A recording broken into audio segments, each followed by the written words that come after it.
अध्यक्ष महोदय, त्या प्रकारे कधी कधी काही ठिकाणी थोडंसं झालेलं आहे। त्यामध्ये दिलेले पैसे कुणालाही परत घ्यायचे नाहीत। आम्ही कुठल्याही महिलेचे पैसे, भगिनीचे पैसे परत घेणार नाही। ही योजना चालू ठेवणार आहे। या योजनेला जो निधी लागणार आहे तो त्या ठिकाणी देणार आहे। परंतु ही योजना गरीब घटकातल्या महिलांच्या करता आहे। हे पण मी या उत्तराच्या निमित्तानं सभागृहाच्या मार्फत सर्वांना त्या ठिकाणी सांगू इच्छितो।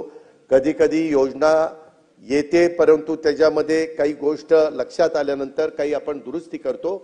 आम्ही दुरुस्त करणार आहे, त्याच्यामध्ये बंद करणार नाही, त्याच्यात कुठेही गरीब महिलांच्यावर अन्याय करणार नाही।